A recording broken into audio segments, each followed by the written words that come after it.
Good afternoon, and welcome to another edition of our Afternoon Teach, a joint collaborative effort between the California Department of Public Health and the California Vaccines for Children's program.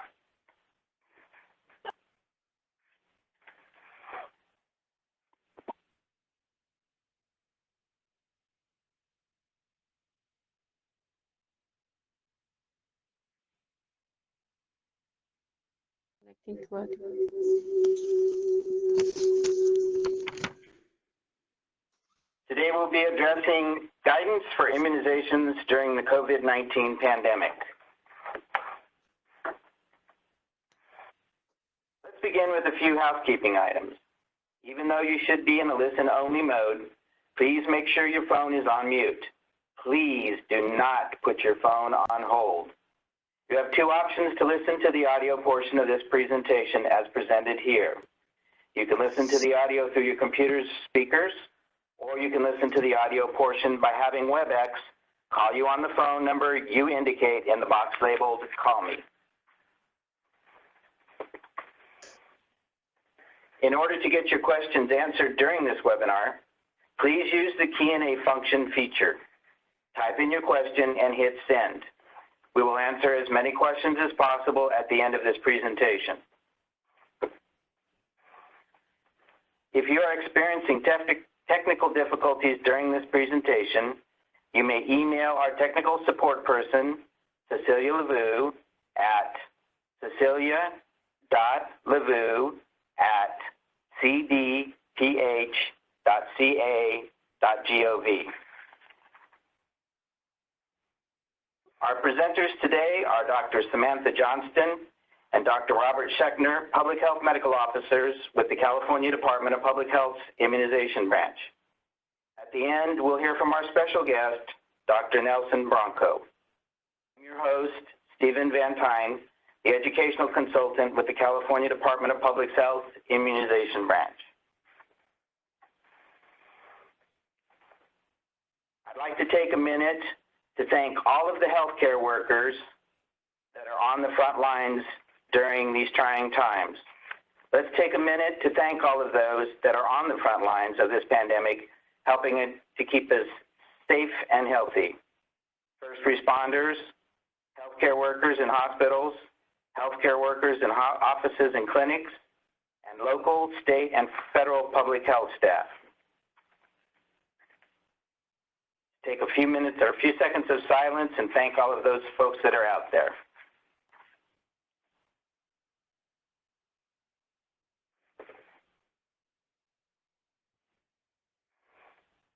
Now I'd like to turn this over to our main presenter, Dr. Samantha Johnston. Dr. Johnston? Thank you, Steve. Hello, everyone. So first, I'm just going to go over the objectives of our webinar today, starting with what should you do. I will take a little bit of time to review changes to the 2020 immunization schedules, and then switch gears to talk about reviewing guidance on immunizations during the COVID-19 pandemic, and then talk a little bit about what can you do, some operational changes that can help protect staff and patients, and suggestions for storage and handling of vaccine. How can we support you? We have some changes to the VFC to expedite enrollment of alternative sites. We'll hear from our special guest speaker today, Dr. Nelson Bronco, and then we'll have a Q&A session as well. Next slide. So as we all know, we are now in unprecedented times. We understand that priorities are different in every practice. Immunizations do continue to be important, especially to protect our most vulnerable patients like newborns and older adults. Thank you all for the hard work that you are doing and the care that you are giving to patients who rely on you. So let me start with what should you do. So although it's hard, we can try to keep calm and keep vaccinating. We've all been preoccupied by the COVID-19 pandemic professionally and personally. But remember that in California, as of March 26th, there have been 18 pediatric influenza deaths this season and 706 total influenza deaths, and those numbers are probably higher by now. Remember that continuing to provide immunizations is critical to controlling the vaccine-preventable diseases, including influenza. When patients have COVID-19 concerns, it is a great opportunity to remind them of what they can do to prevent other illnesses in themselves and in their children. So I'm just going to go over some of the changes to the vaccination schedule for this year. In February, the CDC and ACIP published a 2020 immunization schedule update, as well as the MMWR dated February 7th that outlines changes to the schedules. We do encourage you to review these changes carefully. And note that CDPH will not provide copies of the immunization schedule this year, so we encourage you to download the app from the CDC website or to use their interactive website that can be found at this web address. As you know, the immunization schedules contain information, and they also contain a guide on how to access the information that you need. Recommended vaccines are displayed in Table 1 by age, in Table 2, the catch-up vaccine schedule, and Table 3 helps you to assess the need for additional recommended vaccines according to medical condition and other indications, including pregnancy and immunocompromising conditions. The last thing you'll want to do is review the details for each vaccine type, including considerations for special situations, which are detailed specifically in the notes section of the immunization schedule. Next slide, please. Every year, there are changes to best practices and schedules throughout the year. I'm not going to go through these changes in detail today, but encourage you to visit this CDC website to find errors and changes to errors and updates that occur periodically throughout the year. In addition, these are linked to the child and adolescent immunization schedule and the adult immunization schedule. Now I will talk about key changes in the 2020 immunization schedule. Key changes to Table 1 include changes to hepatitis A and HPV vaccines. Routine hepatitis A vaccine is now recommended for all age groups. Those aged 2 to 18 years old who have not previously received hepatitis A vaccine should receive catch-up vaccination and complete a 2-dose series. Human papillomavirus, or HPV vaccine series, can now be started at ages 9 to 10 at the clinician's discretion. Table 3 changes affect hepatitis A and quadrivalent meningococcal vaccine. Both of these should be given routinely according to the routine usual immunization schedules for all medical indications, including pregnancy. The remainder of changes mostly affect the notes section, and this is a summarized, these are some summarized changes to the notes, and I'll go into the changes to TD and Tdap as well after this slide. So there's guidance that TD and Tdap may be used interchangeably now in many situations. There's guidance on for Tdap and Dtap immunization. There's new guidance for meningococcal ACWY and meningococcal B booster doses, as well as when hepatitis B revaccination can be considered. Guidance to Haemophilus influenza type B catch-up for those greater than 60 months old. There's discussion of poliovirus and which oral doses count for catch-up vaccines. This would be something to consider in people coming to the country who've been previously immunized with oral polio. And influenza, when to give 1 versus 2 doses. So either TD or Tdap can now be used interchangeably in a number of situations. For tetanus booster doses every 10 years, for wound management, and for prevention of neonatal and obstetric tetanus. There's new guidance regarding catch-up Tdap and Dtap in children ages 7 to 18. Those who have never been immunized should receive a 3-dose series with at least 1 dose of Tdap. Preferably, the first dose would be Tdap. Once 4 weeks have passed, they could be given another dose of Tdap or TD, and another 6 to 12 months after the previous dose, they should receive another dose of either Tdap or TD.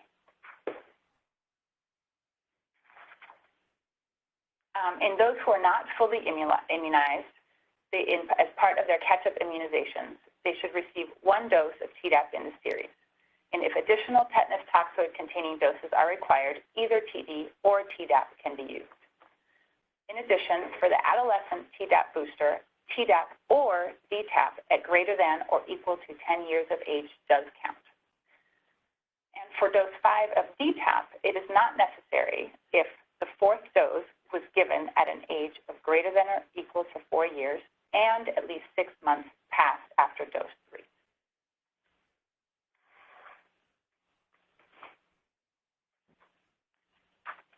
Changes to the adult immunization schedule were discussed in a recent VFA webinar that can be found at this link, so I will not go into those here. And here is a list of documents that contain further detail on changes to the immunization schedule. So now I'm going to switch gears and talk about maintaining your immunization practice during the COVID pandemic. We need to keep in mind a balance between reducing the risk of transmission of COVID and taking care of our most vulnerable patients. Some strategies to slow the spread of COVID-19 include postponing or canceling non-urgent elective procedures and using telemedicine for routine visits.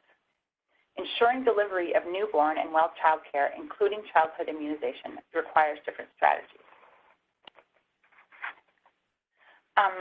The CDC, CDPH, AAP, AAFP, ACP, and other professional societies are issuing guidance that is changing with a changing situation. There is some limited guidance now as to how to proceed with outpatient care and immunizations. Continue to check these different websites over time with updates as this information is likely to change. The CDC has issued the following guidance regarding care in children. Because of personal practice or community circumstances related to COVID-19, some providers may not be able to provide well child visits, including provision of immunizations for all the patients in their practice.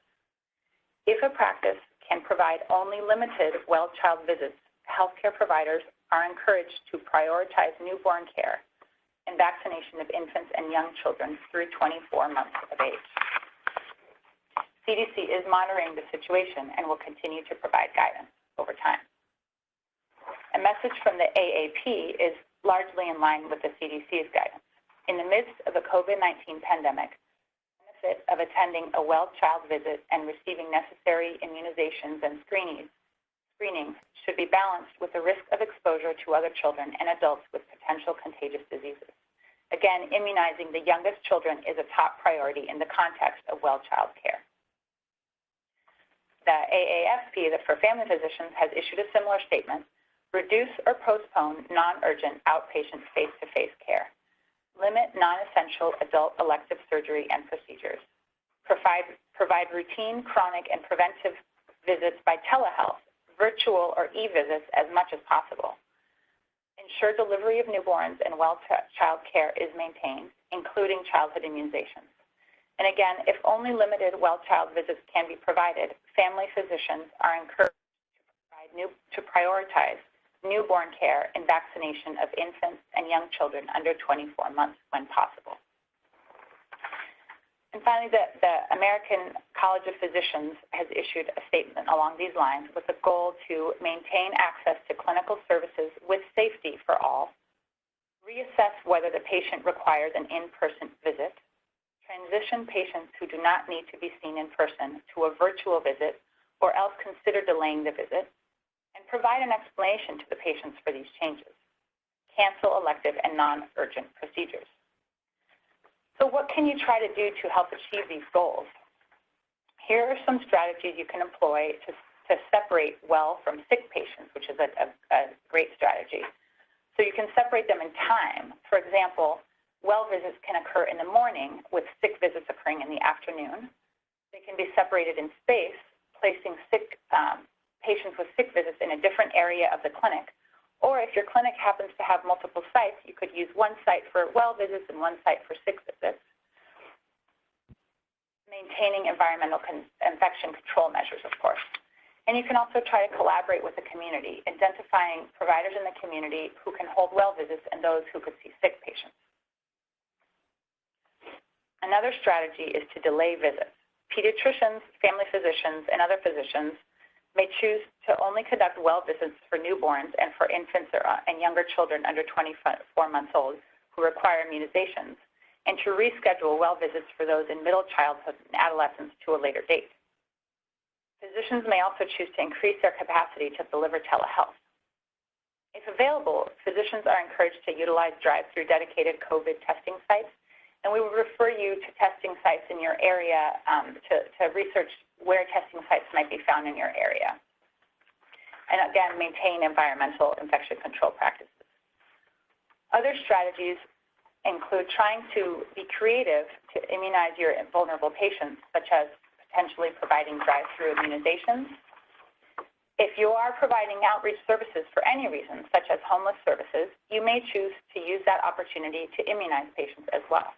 But do remember to comply with storage and handling guidelines in these situations. And Medicaid is covering telehealth, as are private insurers by executive order. For more information, you may contact provider services or go to this web address for further information. CDC has issued similar guidance for adults as for children. Delivery of some clinical preventive services, such as immunizations, requires a face-to-face encounter. These should be postponed in areas with COVID-19 spread, except when an in-person visit must be scheduled for another purpose, and the clinical preventive service can be delivered during that visit with no additional risk. Or the patient and clinician agree that the benefit of receiving the preventive service outweighs the risk of exposure to COVID-19. So basically, this means seize the opportunity. Influenza and other infections continue to circulate in our communities.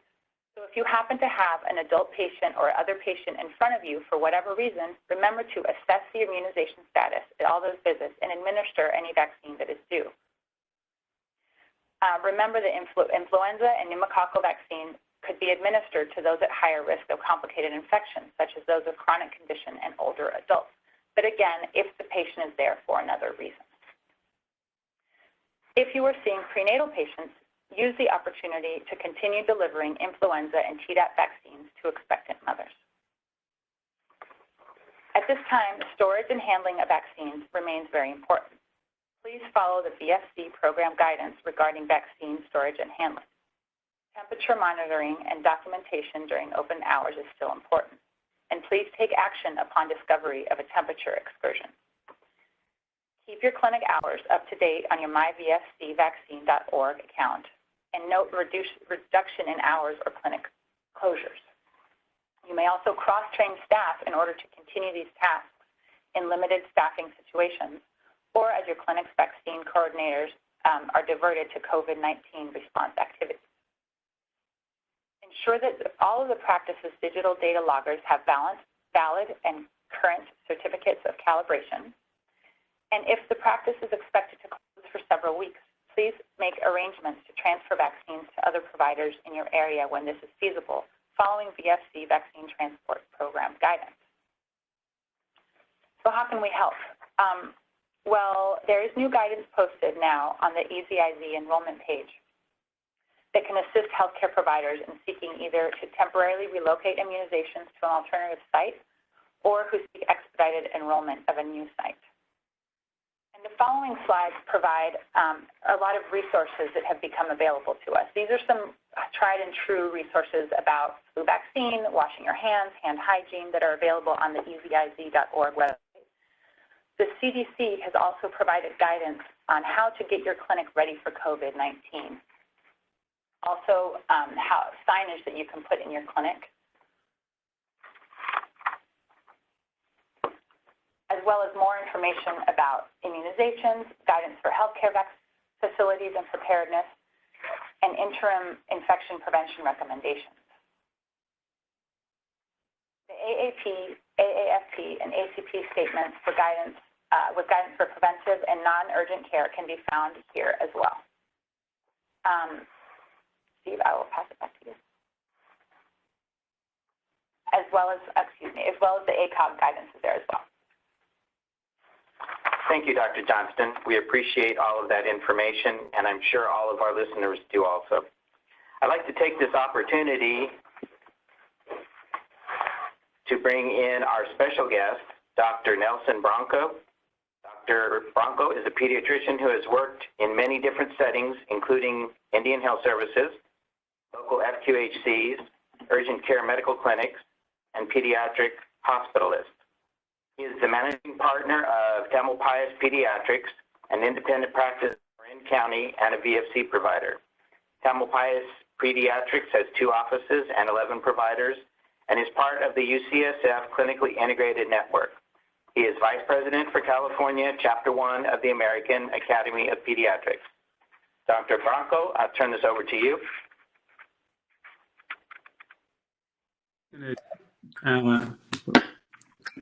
I'm going to give a brief presentation about our vaccine practices in our office over the past, it seems like it's been a year and a half, but I guess it's only been about a month, dealing with COVID and making sure that kids continue to be vaccinated. I want to echo that the American Academy of Pediatrics has been very clear about the need to continue vaccinating children. I think all of us on the call can appreciate that the last thing we want is to have this pandemic followed by a pertussis outbreak or measles epidemic or some other vaccine preventable disease outbreak.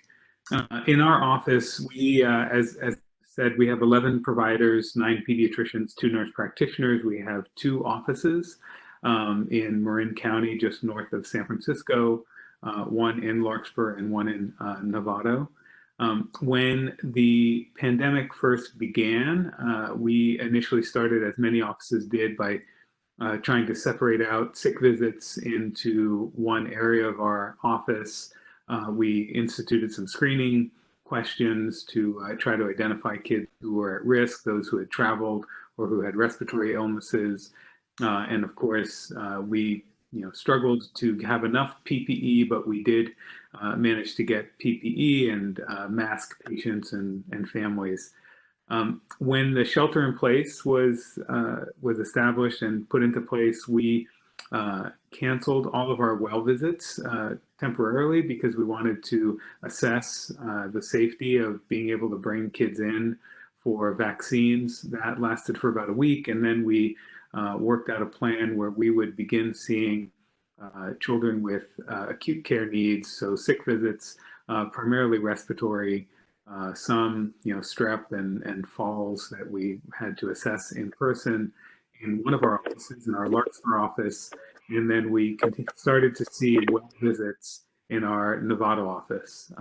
We identified the ages at which we gave vaccines, and so for our practice, our usual vaccine schedule has vaccines at every visit up to age 2, at age 4 and 5, and then again at age 11.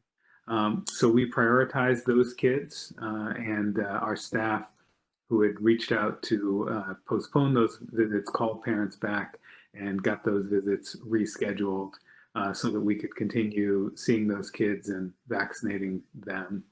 One of the things that we have experienced in our office has been the same as many other pediatricians, a drastic drop in demand for our services. So not only in terms of sick visits, social distancing, it works for COVID, it works for flu, it works for strep, it works for RSV, it works for a lot of other infections. And so we have been happy to see that there are fewer sick kids in general out there. We have also seen a big drop off in our well care, in that parents are anxious about bringing their children in out of the house and into our office, and so we have really done what we can to reassure them that we're trying to separate the well kids from the kids, and then to address the very real concerns about asymptomatic shedding and transmission of coronavirus. We're all wearing masks in the office. We're very careful about how we clean the offices. We've scheduled so that one patient is coming in and out at a time. We only have 2 providers doing well visits in our office in Novato. We have 2 doors in that office, and so one provider's patients comes in one door and leaves through that door, and vice versa. We've staggered the visits. Our demand is very low, and so it's not been a bottleneck. We've been able to do that.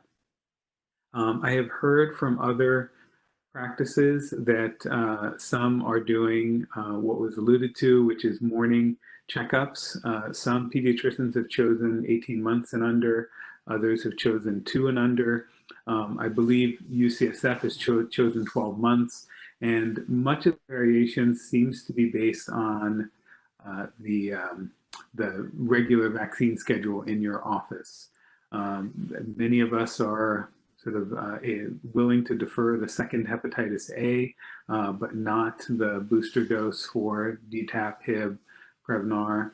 And so we're sort of setting our bar where those are given. In our office, we're doing up to age 2 now, but certainly if things got tight, we would scale back as well. I have heard of practices that are doing what we're doing, separating by office. I have heard of some practices that are doing drive-by immunization after doing a checkup on by televisit. There was a question in the Q&A that I'll address now. There are some insurance companies and some of the Medi-Cal managed care that are covering televisits for well visits. That isn't universal. So many pediatricians have been slow to adopt that because we don't have universal coverage and acceptance of the tele-well visit. Many of us also have concerns about how we would get kids back in for vaccines and physical exam and screenings such as lead and hemoglobin, et cetera. And so the offices that are doing it and that have been successful doing it are doing the history portion by televisit, and then bringing kids in either into the parking lot or planning to do it later assembly line style in order to give them their vaccines and do other exam and screening that's necessary. So in terms of televisits, again, it's not universal, and many practices have been investigating it. It is the most frequent question that comes up. We had an AAP California Chapter 1 Q&A last week, and that was a big topic of conversation. I was on a national American Academy of Pediatrics call this morning, and of all of the questions submitted to their COVID Q&A site, well visits in the time of COVID was by far the most asked questions. In terms of what we're doing in the office to ensure that we can safely see patients, I think many pediatric practices are doing the same, although there is some variation depending on the supply of personal protective equipment and what the layout of the office is. We're fortunate that both of our offices open out to the parking lot. We're not in an office building, and so we are screening verbally when the appointment is confirmed. We're asking parents if they can safely do so to only bring the infant or child who has the appointment scheduled and to leave siblings at home. We're asking one parent or guardian to come with the child, again, if that's safe to do. We are asking parents if they are ill, or if they have any symptoms, or if their child has any respiratory symptoms or contact with someone who is diagnosed with COVID. If that is the case, then they're masked outside our office. All of the kids coming in for respiratory visits in our sick office are masked outside the office. And then in our office, we are doing our best to maintain our social distance. We're all wearing masks in the office. I'm not wearing a mask right now because I'm alone in an office with the door closed, but as soon as I step out, I'll put on my mask and protect my coworkers and patients. And so that's been our approach. Of course, we're doubling up on the sanitizing our hands, washing our hands, and wiping down all surfaces.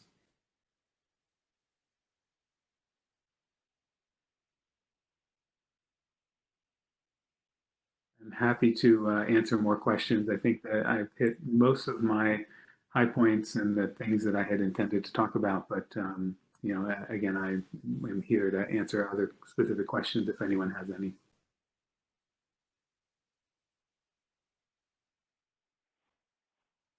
Thank you, Dr. Bronco. I appreciate that. Many of you have submitted questions before the webinar, so we'll be addressing those questions as well as those that we have received through the Q&A function.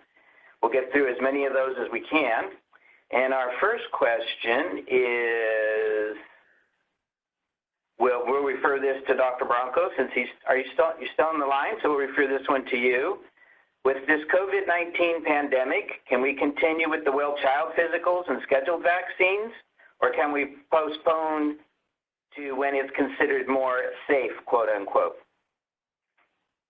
Yeah, I think the answer to that is going to depend on your practice setting and resources.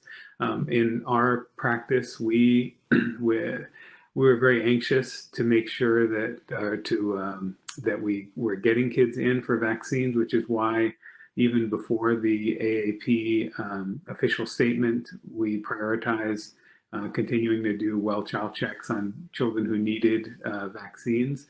I think most pediatric offices are finding it difficult to continue with all of their well child checks.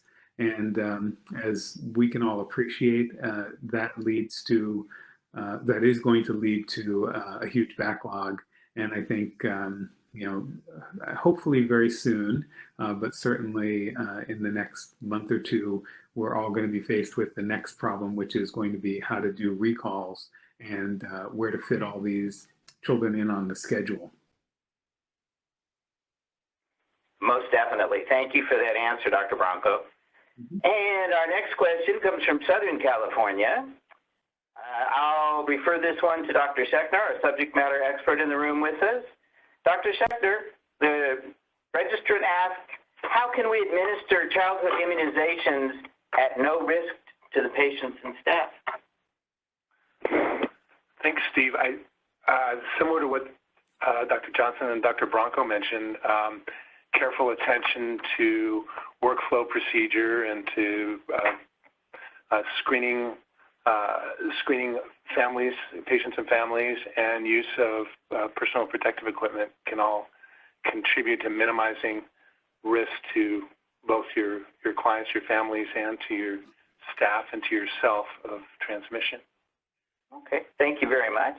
This next question is for Dr. Johnston. Do we go ahead and schedule regular vaccination visits during COVID-19? So I think as Dr. Bronco and I mentioned a little earlier, what we are trying to do is prioritize those children who are at highest risk. So focusing on the newborns, and as Dr. Bronco mentioned, different groups are scheduling immunizations for those either 12 months under, 18 months under, 24 months or under. The official guidance from CDC and AAP is referring to 24 months and under. But a lot of that's going to depend on the immunization schedule that you're providing in your office and at what age the children that you're taking care of are going to get sort of their maximal immunization coverage for the sort of more dangerous diseases. So yes, we would be bringing people in, but up to a certain age. Okay, thank you very much for that. And this question goes back to one of the statements that you had made, Dr. Bronco. Is there a limit to masking? If children are less than 2 years of age, are you masking when you go in to see those patients? So, there are sort of two sides to the masking. There's the PPE that the staff and the providers wear, and then there's, of course, the mask that the family wears. We, in our well office, so right now we have sort of the well office and the acute care office. In our well office, we are not routinely masking parents and children who come in if they have no symptoms or contact. And so they're being screened, we're meeting them outside and letting them in one at a time, keeping them away from other families, but we're not masking them unless they have a risk factor that we can identify. And then we recognize that some of them may be asymptomatic or mildly symptomatic or pre-symptomatic shedders of the virus. In our acute care office, we are trying to mask patients before they come into the office. Of course, the 2-year-olds and younger don't keep the mask on. We try to get them into a room as quickly as possible to minimize their exposure. And we are, again, there's only one patient coming in at a time, and all of the staff is masked. To shift to the other side of that equation, we have been wearing surgical masks in our office, the entire staff, again, when we're interacting with each other as well as with the patients. We began doing that when it was recommended at UCSF hospitals now a week and a half ago. And the idea there is that should one of us be exposed and be pre-symptomatic or asymptomatic shedders of the virus, we're trying to protect each other and our patients. We are just wearing surgical masks. The one exception to that is if we're performing a procedure, and so if we're collecting a respiratory specimen or collecting a COVID test, then we do use full PPE with a gown and gloves and N95 and goggles. Thank you very much for that, Dr. Bronco. And I have Dr. Johnson would like to also comment on the masking. Thanks, Steve. I think another approach that might be employed also, especially for a nurse or an MA who's providing immunizations, is now that the social distancing and that wearing a source control mask has been recommended across the board for the public, might be an opportunity to have the healthcare provider wear the source control mask for themselves to help protect the parent and the patient, as well as by the parent and the patient to help protect the healthcare provider and anybody else in the office, whether or not, like you mentioned, Dr. Bronco, if they're in the pre-symptomatic or in an asymptomatic stage. And of course, meticulous hand hygiene. Of course. Thank you very much for that follow-up. I appreciate that. I have a question here that's kind of a two-parter. I'll punt this over to Dr. Schechter. What are the recommendations, if any, about receiving a second flu shot during the flu season this year? And the second part of that question is, do we continue to vaccinate for influenza? So the recommendations haven't changed in terms of a second dose for children for whom it's their first season getting immunization. I think it's a reasonable question with influenza activity diminishing throughout the state. The urgency of getting that second dose is in. So I think it's reasonable to assess what your capabilities are and whether additional appointment would be needed just for that purpose versus incorporated into other services as well. And then projecting ahead to next fall and the uncertainties there about, we know that there's going to be some degree of flu activity next fall. The children who don't get that second dose this season will need to come in for 2 visits in the fall. And so it's a very challenging calculation in terms of whether to try to get that second dose in now versus the fall, but can use your the entire context of what other needs a child may have and how this fits into your other triaging of services at the moment. Okay. Thank you very much for that. This next question is for Dr. Johnston. Dr. Johnston, is the flu vaccine somehow helping protect against COVID-19? Thanks, Steve. No, the flu vaccine does not provide any protection against COVID-19 or at this time. Okay. This next question I'm going to refer to you, Dr. Bronco. Should we forego having a 7-month-old coming in now for their flu shot number 2 and move from 1 and 2 month visits to a 6-week visit and give all their shots, then being able to forego 1 extra visit to your office? That is a very technical question. I will answer it in general. This is not specific medical advice. My lawyer told me to say that. Personally, I think at 7 months, I would have the child come in for that second flu vaccine, only because it is, early April.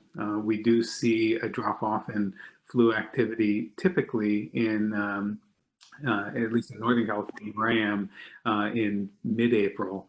And so if we're going to get a second flu shot in and have it be effective this flu season, I would do it. I'd have to look at what other vaccines were due in our office.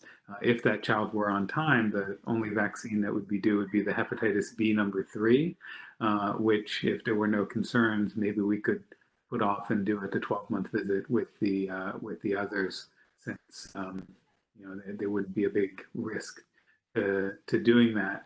Again, it's going to be a very individual circumstance. I think that the intent of that question is to say, should we try to minimize the number of times the child leaves the house and comes into the office? And the answer to that would be yes, if you can do that and keep the child on track with their vaccinations and protected against vaccine preventable diseases. I think staying on track with vaccines for me would trump staying in the house.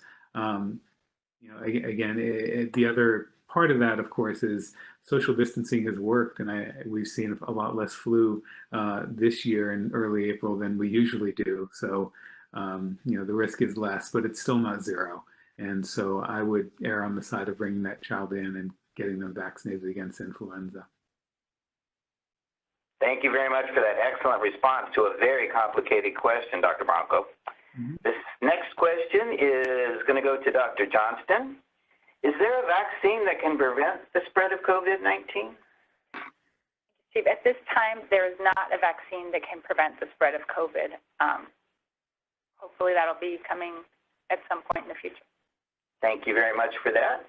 This next one has to do with school law, so I'm going to pass this on to Dr. Schechner. Do you anticipate changes in mandated immunizations required for school entry due to inability to obtain immunizations before schools reopen? The shorter answer is we don't know, and we'll be reassessing over the next weeks and months. Appreciate that the longer that the schedule gets disrupted, or normal schedules get disrupted by the pandemic, the harder it will be to catch up all kids by the start of school. At this point, with several months until the start of school, there are no changes to school laws for the remaining of this year and for next year, but we certainly will be reassessing and as the pandemic goes on about how that might apply to the requirements for the upcoming school year in the fall. Okay, thank you very much for that. I appreciate that. Okay, let's see. Our next question goes back to Dr. Johnston. This has to do with vaccine trials. We understand that there are some vaccines that are in trials right now. Do you have any information, Dr. Schechner, about trials in pediatric populations? It's early days for the evaluation of vaccines. There is a vaccine that's being evaluated in adults in Seattle and other trial sites around the country. Certainly, one big question is what role children have in spreading the disease, which is unclear at this moment, whether it's as big a role as in flu or in other respiratory diseases or not. And so eventually trials will include kids, but these are still just the start of a long process of getting vaccine out to everybody. Thank you very much for that. I know it's at this particular point in time, there are some vaccines that are in trial, but they are only in trial in the beginning phases. So thank you for that answer. I'll go back to Dr. Johnston on this one, because this goes back to what you had spoke about earlier. Should we continue to vaccinate our patients on time according to the immunization schedule? Thanks, Steve. So I think, as we've mentioned, we should do our best to continue to immunize our patients on time and according to the immunization schedule, prioritizing those under 24 months old to the extent that we can. In addition, for those of you on the line who are BFA providers, if you happen to have an adult in your clinic for any reason, it's a great opportunity to assess their immunizations that they might need at that moment and go ahead and provide those if they need a flu shot, if they need a pneumococcal shot, particularly if they're in a high-risk group. Thank you very much. I appreciate that answer. Oh, let's see. We've got some that are coming in. Keep your questions coming. These are all great questions. Let's see. I'll give this to you, Dr. Bronco, if you're up to answering another question for us. Sure. Assuming vaccines are given on schedule, the last vaccine before 2 years old would be given at 18 months, hepatitis A. I believe you spoke briefly about this a few minutes ago. Should we continue seeing the child until 2 years of age at this time? I think that the recommendations from the AAP, again, balancing the risk of the child leaving the house. We're only supposed to be going out for essential services, and so if your vaccine schedule completes all of the infant and toddler vaccines by 18 months, I would stop at 18 months. If your vaccine schedule has children coming in at 2 for that second hepatitis A, as it does in our office, then I would choose 2. I think if there were more community spread, and if I were practicing in New York City, for example, I would not be seeing the 2-year-olds. I would probably defer that second hepatitis A unless there was some other issue or the child was behind on other vaccines. So again, this is a risk equation that we're all going to have to solve differently depending on our practice and your standard vaccine schedule. Our vaccine schedule in our practice, for various reasons, does sort of stretch out. We don't give 4 vaccines at a year as many places do. I think I mentioned UCSF is capping it at a year, and that's because that is a big vaccine heavy visit for them. If I can, and hopefully I've answered that question sufficiently, or at least given my thoughts on that. I want to address one thing that I should have mentioned earlier around flu vaccine and COVID. And Dr. Johnson, I appreciate your short answer that the flu vaccine does not protect against COVID, but I did want to add one of the first things that we did in our practice to respond to the novel coronavirus was to have a pop-up flu shot clinic, with the idea being that if we got more kids protected against influenza, there would be fewer febrile kids who worried that they might have COVID. And so that, while it doesn't protect against COVID, it does protect against COVID anxiety.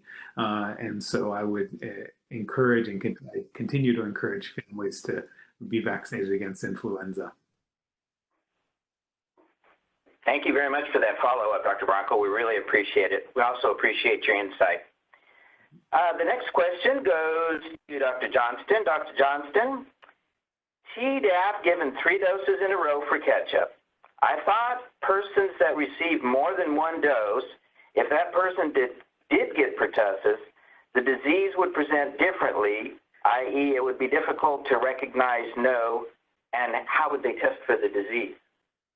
Or should they get vaccinated?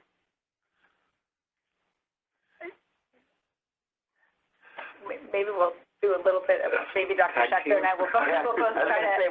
We'll confer on this one, okay.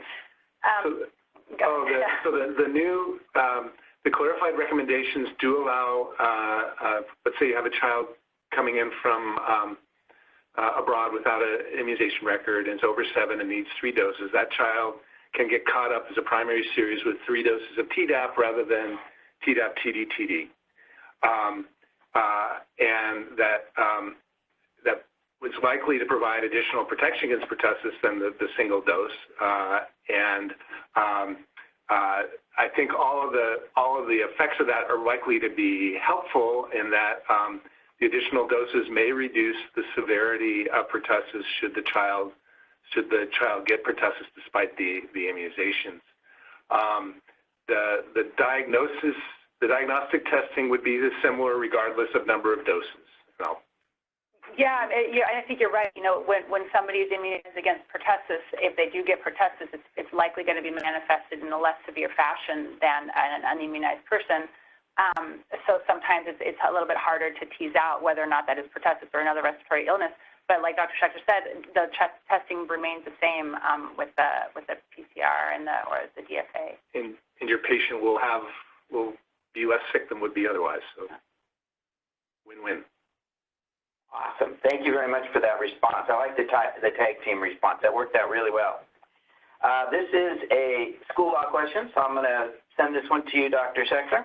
Will vaccination requirements still be required for new students during the COVID-19 outbreak?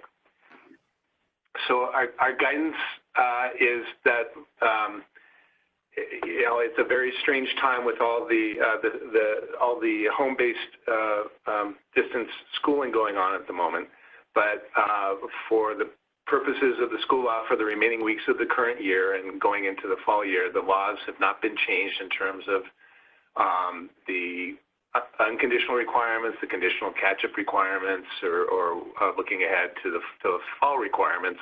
All those are still in place, but we'll be watching, and should it become increasingly difficult to meet fall requirements, then there is a possibility that the fall requirements could be modified. Okay, thank you very much. This I'll refer to Dr. Bronco if you're up for one more question before we wrap things up here in a minute. Mm-hmm. Sure. Regarding protecting your back office staff, with some COVID-19 patients presenting with atypical or no symptoms at all, what precautions are you using for your back office staff or that they need to have when they're vaccinating a child with a cough or just vaccinating in general? For just vaccinating in general, they're using standard precautions plus a surgical mask, and so they're washing their hands and sanitizing and wiping down the area, wiping down all the equipment used. I should add that we are being more diligent about cleaning off our computers and our stethoscopes and otoscopes and other equipment used, vaccine trays, etc. For children with a cough, if they were old enough to wear and keep on a mask, then we would have those children masked. Vaccination, you could certainly make a good case for vaccinating being an aerosol generating procedure. I think being a pediatrician and being a parent is an aerosol generating procedure. We're getting yelled at a lot, but we have not moved to having those staff wear N95 masks. We have goggles and face shields available for our staff who wear glasses, recognizing that it's incomplete protection, but those of us who usually wear contacts are wearing our glasses now more frequently. And of course, the staff is welcome to wear goggles or face shields or to reuse their N95 if they feel more comfortable, but we're not recommending that routinely. So routinely, surgical mask. If the child has symptoms, the child should be masked, and then any other PPE, to the extent that we have it available, they're welcome to use, but not required. Okay. Thank you very much for that answer. I appreciate it.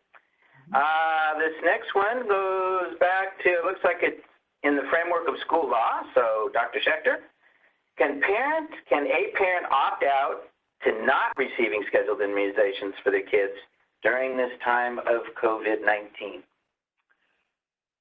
I think the overall principles haven't changed, that parents can decline services. Then there would be no additional difference for this, despite the exceptional time. But that would continue to provide the information on the VIS and convey your usual messages about the importance of immunization and preventing other diseases that could be very serious for the child or the family. Okay, thank you very much for that. I appreciate that. And looks like we have time for just about one more question. I'm going to refer this back to Dr. Johnston for one of the things that you had mentioned in your slides was telemedicine. So this individual would like a little bit of clarification. When you say telemedicine routine visits, do you mean physicals or other like follow-up visits? I think this will probably depend on each practice and what you're able to provide, but this could be routine visits, follow-up visits, anything that doesn't require a face-to-face encounter. could be deferred or could be transferred into a telemedicine visit, potentially. But Dr. Branco, could I get your input on that since you've been faced with this challenge this time? Yeah, and I apologize, I missed the specifics, but I agree wholeheartedly with your comment. In our practice, we have been doing telemedicine for a few years for certain diagnoses, and over the past 6 months have started to do a little more of the acute care visits by televisit. But as of shelter in place, the majority of the visits that we see in our office are now by televisit. My schedule this afternoon is incredibly light, but it's 100% going to be sitting right here doing televisits. For the providers on the line, I'll take a minute and just say one of the things that I've been thinking about. There are a lot of folks who have concerns about missing something on televisit, and for us, our criteria for televisit has been that the televisit really should be any phone call that would last more than a couple of minutes. We can do much more effectively if we can see the child. And the second part is that if we see the child by video and we realize this is a child whose ears I need to look in, or whose lungs I need to listen to, or whose ankle I need to feel, then we have to find a way to safely bring that child into the office, and we just convert to an in-office visit. Video visits, in my experience, have a very high negative predictive value. I am really able to look at a child and say, you know, they're breathing comfortably, that cough doesn't sound concerning, they don't have a history of asthma or wheezing. I can watch them do some maneuvers that reassures me that their breathing is okay, and I can give the family some parameters for when to call back. And so there's a lot we can't do by video visits, but especially if you've been doing this a few years, you'll be surprised at how much you can do and how reassuring you can be. So I'm going to throw in and support your comment wholeheartedly that anything that you can do by televisit should be done by televisit, and some things that you don't think you can do by televisit, you probably can. Thank you very much for that input. I appreciate it. One last question before we wrap things up here. One of the things that was mentioned in one of the slides was drive-through immunizations. And I'm wondering, do you have any advice on how to set up for a drive-through clinic, or do you suggest that they check with their local health department in their county of origin to see if they can help them out with that? Thank you, Steve. I think that's a great question. Trying to provide immunizations in a creative way now is something that your clinic can attempt to do, and working with your local health department who might provide some guidance, or might know other clinics in the area who have also gone this route, might have some tips on how you could set that up. We would want to encourage you to maintain infection control practices as well as safe storage and handling of your vaccines if you do choose to take this route. Thank you very much for that. I appreciate that. Well, that concludes today's Afternoon Teach webinar. I want to apologize up front for not being able to get to all of the questions. We literally had hundreds of questions coming across, and we tried to answer as many as we could. We will look into all of the questions and see if we can put together in an FAQ and send those out to the local health departments and for those of you that require or request the information. Thank you for joining us today. We'll compile the most frequently asked questions and put those in future communications so that we can share the information so that everybody has access to those answers. For those of your colleagues that were not able to participate today, they can access the archived version that will be posted on easyiz.org within the next couple of days. While we were in the midst of this global crisis, we want to thank you for continuing your remarkable role in protecting your patients and the community from vaccine-preventable diseases. We'll see you next time for some Afternoon Teach. Have a good afternoon.